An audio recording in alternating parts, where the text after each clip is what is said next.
अभी 7 मार्च को 5 राज्यों के चुनाव संपन्न हुए हैं और 10 मार्च को रिजल्ट घोषित हुआ,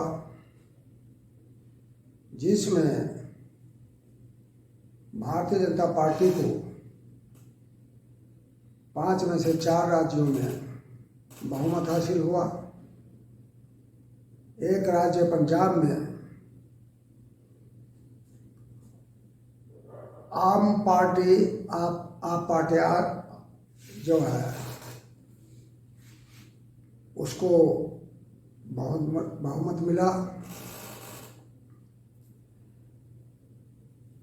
लेकिन आश्चर्य की बात यह है कि 10 मार्च को घोषणा होने से लगभग 10 दिन पहले ही प्रधानमंत्री ने ये घोषणा कर दी थी कि हम 11 तारीख को गुजरात के अहमदाबाद में एक रोड शो करेंगे। 5 राज्यों के चुनाव पर बहुत कुछ कहा गया है। अलग अलग लोगों ने अपने विचार से व्याख्या की है और कुछ लोगों ने आश्चर्य भी व्यक्त किया है कि जब ये चुनाव का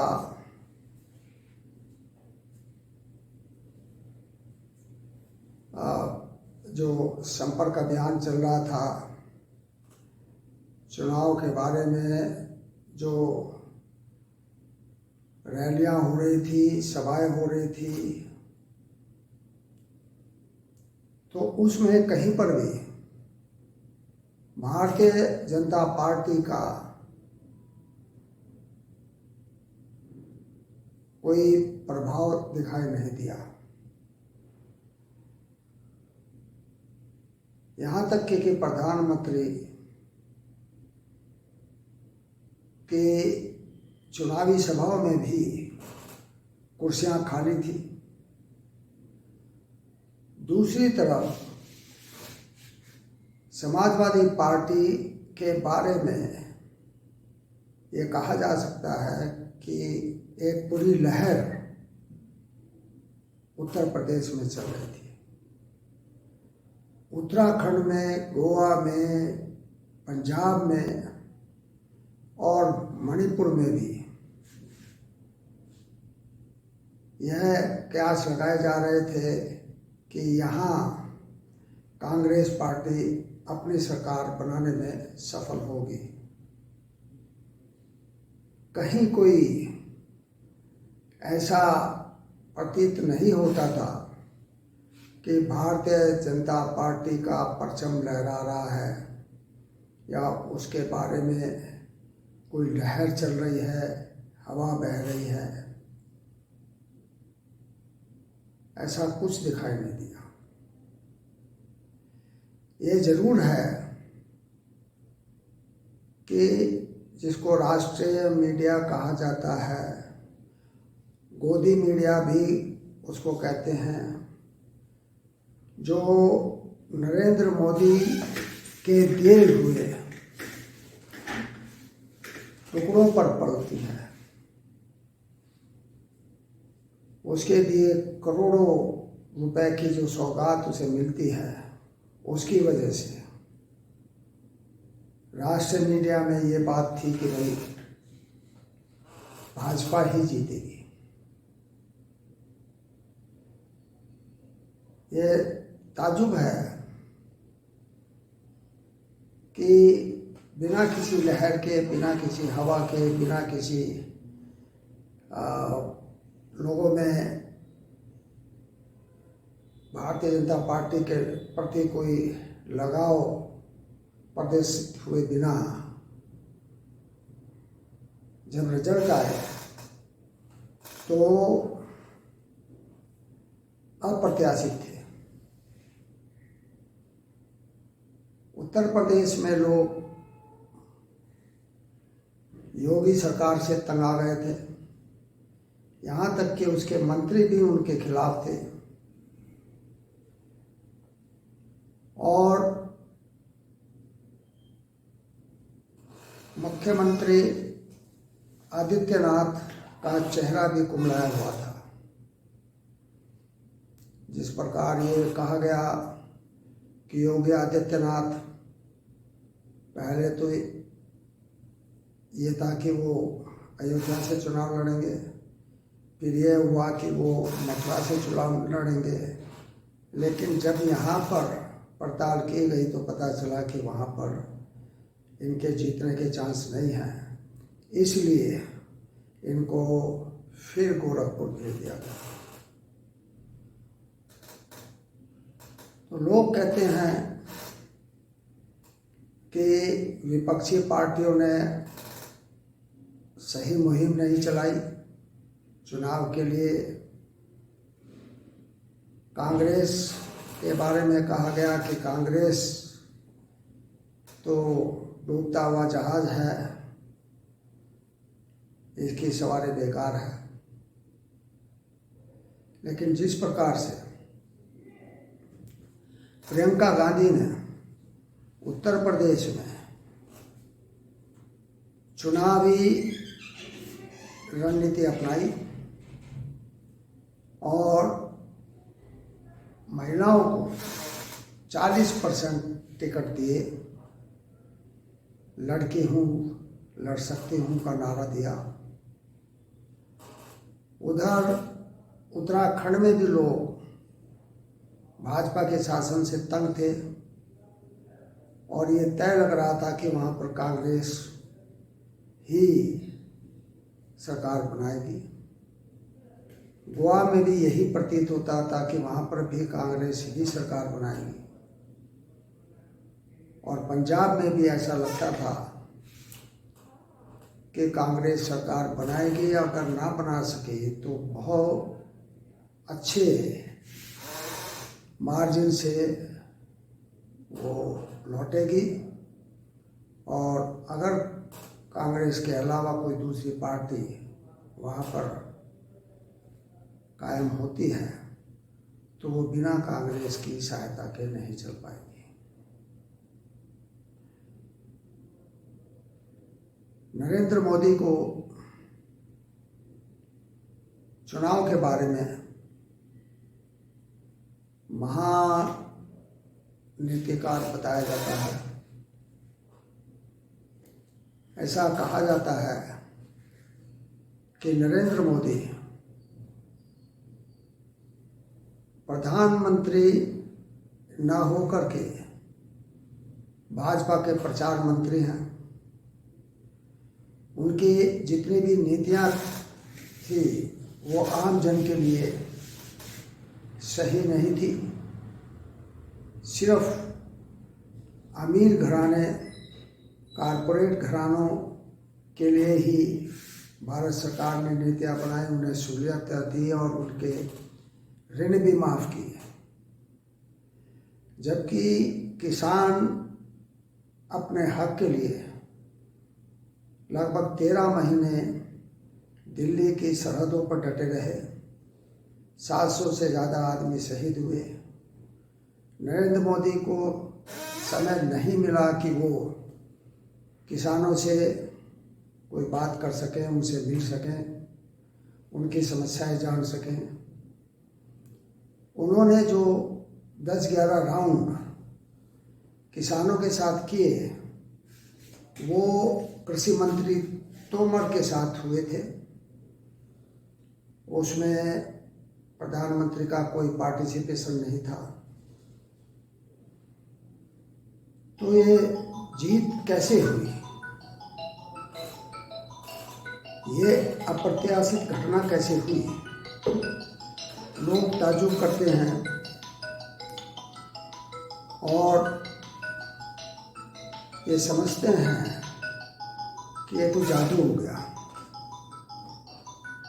देखा जाए तो ये जादू ही है, क्योंकि नरेंद्र मोदी जब से प्रधानमंत्री की कुर्सी पर काबिज हुए हैं तब से इनका पूरा फोकस ये रहा है कि मैं कैसे सत्ता को अपने काबू में रखूं, कैसे सभी मंत्रालयों को अपने शिकंजे में रखूं, कैसे चुनाव में जीत हासिल हो आगे जितने भी चुनाव होने हैं। मैं समझता हूं कि 24 घंटे 365 दिन प्रधानमंत्री के बारे में जो कहा जाता है कि वो रात दिन काम करते हैं, 24 घंटे में से 20 घंटे काम करते हैं, तो ये काम देश के प्रति नहीं होता था। ये काम जनता के हित के लिए या जनता की सुविधाओं के लिए या जनता को बेहतर जीवन देने के लिए नहीं होता था, बल्कि ये काम होता था कि अगले चुनाव में जो राज्यों के चुनाव होने हैं या फिर जो अगला लोकसभा का चुनाव होना है, उसमें हम फतह कैसे हासिल करें। इसके लिए नरेंद्र मोदी ने एक बहुत चालाकी से एक ऐसी रणनीति बनाई जिसके बारे में लोग सोच नहीं पा रहे हैं या समझना नहीं चाह रहे हैं। आपको ध्यान होगा कि जब प्रधानमंत्री इजराइल के देश के विजिट पे थे और वो वहाँ के प्रधानमंत्री से मिले थे, तो उन्होंने कोई जिक्र नहीं किया था पेगासस सॉफ्टवेयर के बारे में।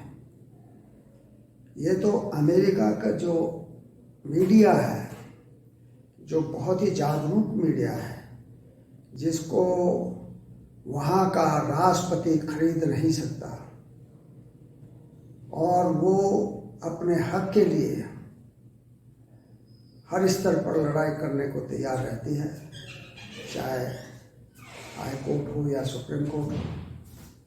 तो उन्होंने ये खुलासा किया कि भारत ने भी पेगासस सॉफ्टवेयर खरीदा है, पेगासस जासूसी यंत्र खरीदा है। तो तब देश में बहुत हल्ला मचा, लोग सुप्रीम कोर्ट में भी गए, लेकिन जैसा कि आप सबको पता है कि हाई कोर्ट हो या सुप्रीम कोर्ट हो या फिर चुनाव आयोग हो या जितने भी हमारे जो कॉन्स्टिट्यूशनल संस्थान हैं, वो उनको भी मोदी ने अपने काबू में कर लिया था। कुछ डराकर, कुछ धमकाकर और कुछ को मौत के घाट उतार कर, जैसा कि एक जज के मामले में हुआ,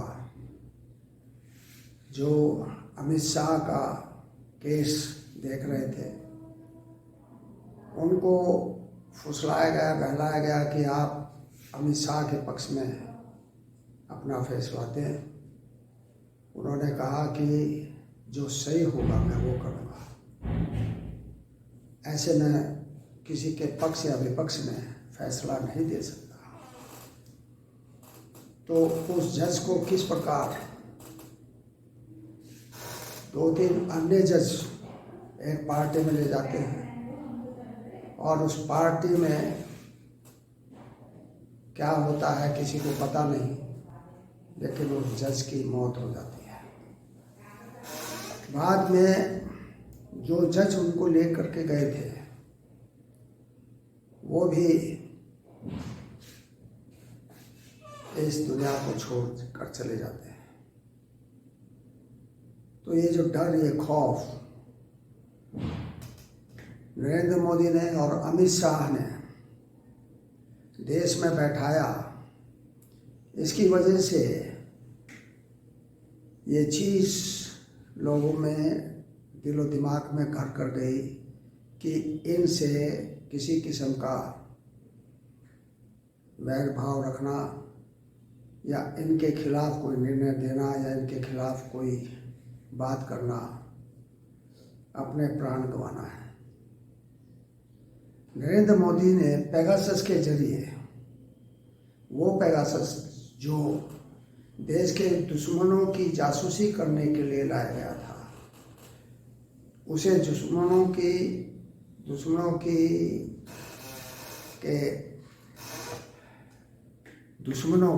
के खिलाफ न इस्तेमाल कर देश के ही लोगों के खिलाफ उसका इस्तेमाल हुआ। आईएएस हों, जजेस हों, या फिर क्या ये हमारी संवैधानिक संस्थाएं हों, इनके प्रमुख हों, इन सब को पेगासस के जरिए जो है उनके सारे क्रियाकलापों को देखा गया और उनको बताया गया कि अगर आप सरकार के खिलाफ जाते हैं, भारतीय जनता के खिलाफ जाते हैं, तो आप जान लें कि ये उजागर हो जाएगी ये सब बातें जो हमने पेगासस के जरिए प्राप्त की है। लोग कहते हैं कि ईवीएम के द्वारा ये जो चुनाव है वो जीते गए, ये सही भी है। ईवीएम में जो चिप होती है, ईवीएम का जो नंबर होता है, वो चुनाव आयोग के पास होता है, लेकिन चुनाव आयोग से वो अमित शाह और नरेंद्र मोदी के पास चला जाता है। नरेंद्र मोदी पेगासस सॉफ्टवेयर के जरिए उनके सब आंकड़े हैक करके और ये देख करके कहाँ हमारी हार हो रही है, कहाँ जीत हो रही है, किसको हराना है, ये सब चीज़ वो लोग चुनाव के बाद ही फिक्स करते जाते हैं। ये जो चुनाव हुए 5 राज्यों के, इनमें 1 महीने से ज़्यादा का समय लगा।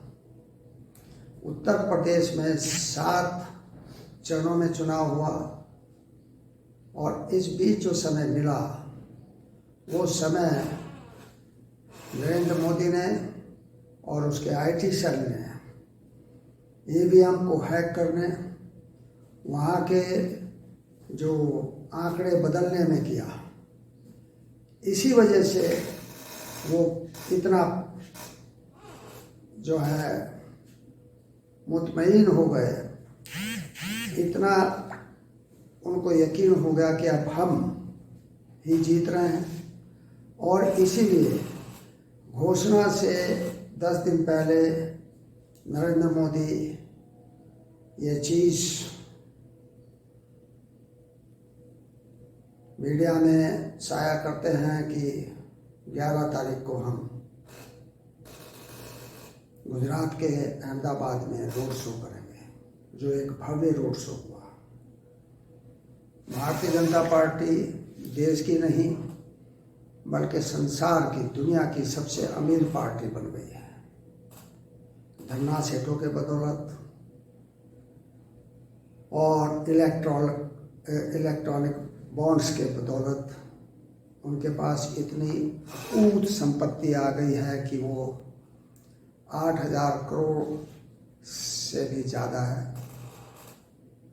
जो पार्टी 2014 में सत्ता में आई केंद्र के, और उसके बाद धोखे से, बेईमानी से विधायकों को खरीद कर राज्यों में नरेंद्र मोदी और अमित शाह ने सरकारें बनाई,